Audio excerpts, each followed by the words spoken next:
We recognize that since 2018, Korea has contributed more than 118,000 metric tons, valued at more than 19 million USD, which is a huge contribution, more so when it is going towards humanitarian support. This reflects remarkable and consistent commitment to humanitarian values, global responsibility, and protection of the vulnerable communities. Again, as much I know we were here last year, and you are able to contribute towards our support more than 23,000 metric tons of humanitarian food support. We valued at more than 19 million USD. So Korea has become a critical player and a critical partner in the humanitarian support that we all need very dearly. I can tell you that today the numbers in the both camps at Dadaab and Kakuma continue rising, meaning that the need continue going up. Ladies and gentlemen, once again, Kenya has remained a safe haven for people fleeing conflict, persecution, and instability in this region. We continue to uphold our international and regional obligation under the refugee protection, human rights framework, guided by our long-standing tradition of hospitality, humanity, and solidarity. Today, however, humanitarian needs have reached unprecedented levels. Funding constraints have compelled humanitarian agencies to reduce food ratios for refugees, forcing many households to make impossible choices simply to survive.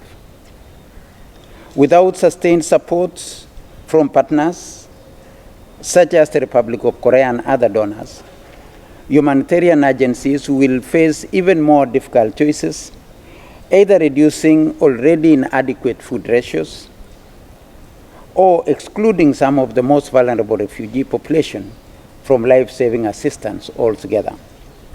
It is against this backdrop that the government of Kenya is implementing the Shiraka plan, our bold national framework for transforming refugee management from long-term humanitarian dependency into a sustainable socio-economic inclusion, self-reliance, and shared development for both refugees and the host communities.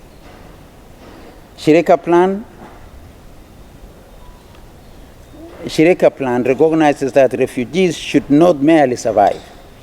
They should have opportunities to become productive members of society through access to education, livelihood, financial inclusion, infrastructure, and public service. At the same time, the plan seeks to improve opportunities for communities that have so generously hosted refugees over many years. However, as we embark on this transformative journey, we must remain clear-eyed about one of our fundamental realities, that anger cannot be put on hold while we await realization of the Shiraka plan objective. And that is why we are here today. Through the Korean International Cooperation Agency, Korea is investing in resilience, climate adaptation, livelihood, education, and human capital development, other than water and sanitation, as part of our sustainable development. This investment aligns closely with the Kenya's vision under the Shiraka plan and with our broader efforts to transform arid and semi-arid lands into regions of opportunities, resilience, and sustainable economic growth. This is precisely the kind of partnership the world needs, one that responds to immediate humanitarian needs while simultaneously investing in long-term solutions that reduces vulnerability and strengthens resilience. As a large-scale refugee crisis is a global issue beyond the capacity of single nations, international solidarity and cooperation are more essential than ever. At the time when global humanitarian assistance faces growing constraints due to geopolitical tensions, and economic uncertainties, the Korean government's raised donations to refugee camps in Kenya is both timely and profound. I sincerely hope that such impactful humanitarian partnership will continue to thrive and expand in the years ahead. Rising from devastation of World War II and the Korean War, Korea has achieved both vibrant democracies and remarkable economic development. This historic transformation was driven by international cooperations, strategic investment in education, research and development, as well as resilience of our people and visionary leaderships. In 2009, Korea made history by becoming the first former aid recipient to officially join ranks of major donor nations.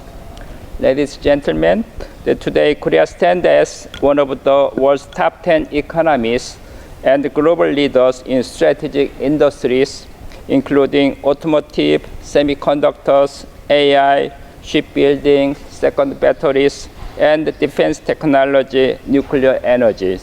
Furthermore, Korean culture's products continue to enjoy growing popularities in Kenya and across the globe.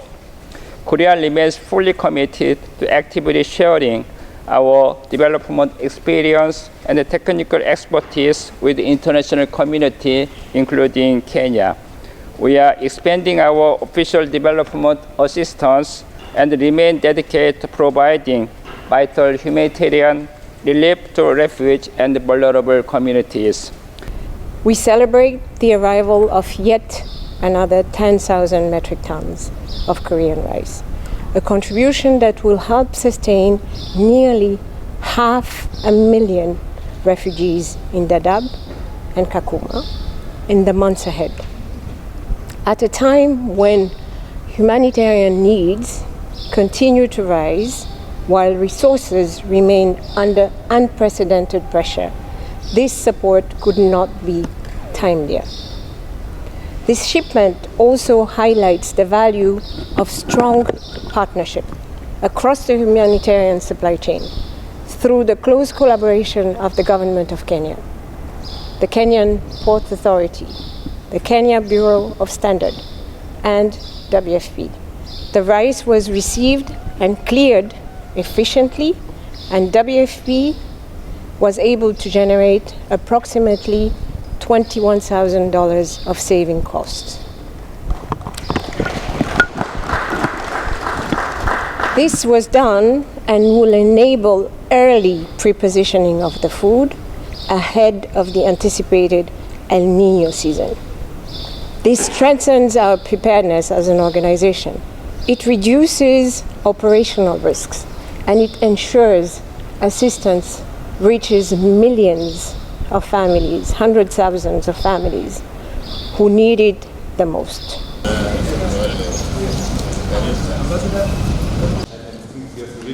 Again, happy to have you here.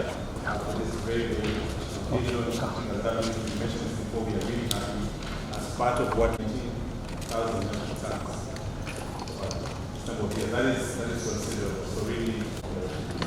So we have a very small ceremony here, but yes, and Excellency is not very. This contribution means not just to the Kenyan Republic. I think China has mentioned this clearly in terms of the impact, but also the impact to the impacts. So, for me, I would just want to first welcome Kalume. Mr. Kalume is the Deputy County Commissioner.